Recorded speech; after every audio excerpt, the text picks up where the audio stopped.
welcome back to my channel. So today is vlog day kasi wala pa akong upload, wala akong reserve na video. So talagang pinilit kong mag-vlog for today para mamaya meron akong i-edit and meron akong i-upload kasi gusto ko at least once a week meron akong vlog para kahit papaano medyo updated naman tayo. So nakaano pala ako, nakaano pa tawag dito? Head wrap or headband, hindi ko alam. Pero ganyan lang kasi nilalamig ako. Kaya nagganyan ako. Tapos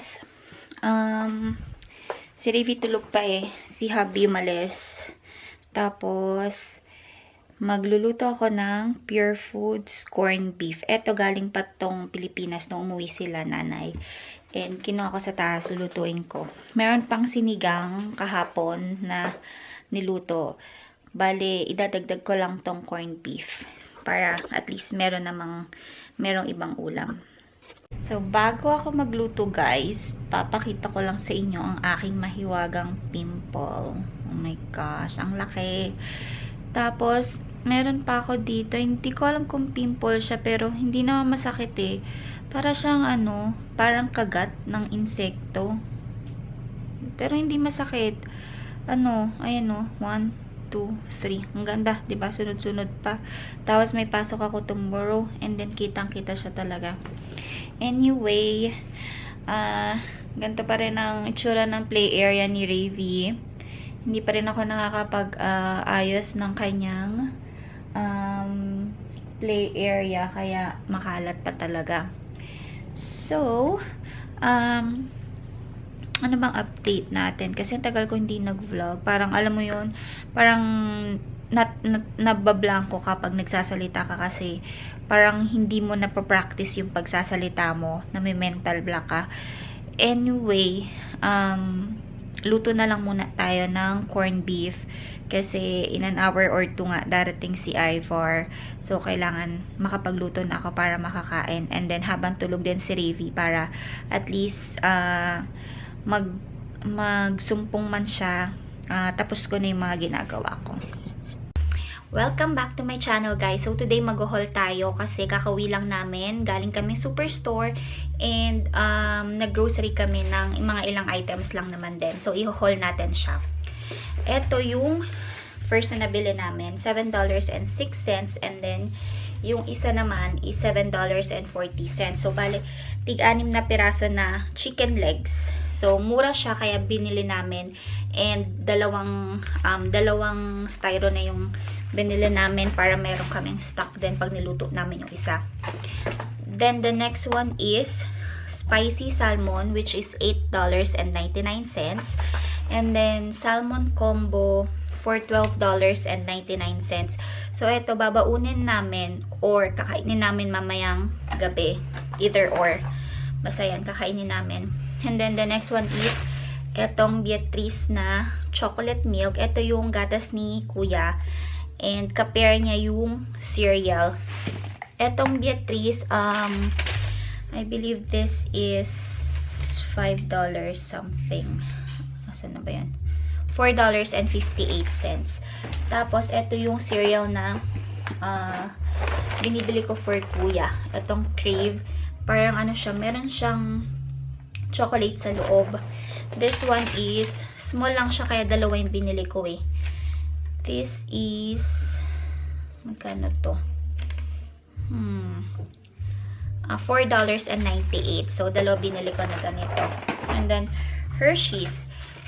Ito yung ginagawang ice cream ni Ravi. So, bumili ako ng 3 ganito. Bali, sa isang pack, 4 na piraso.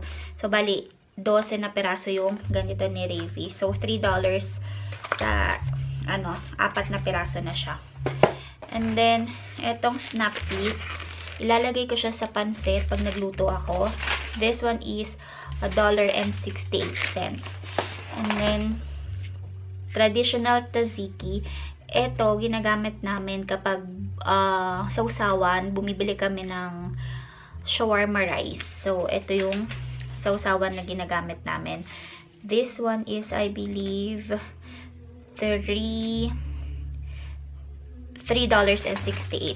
Yan. Tapos, itong banana. Ayan, 6 na piraso siya.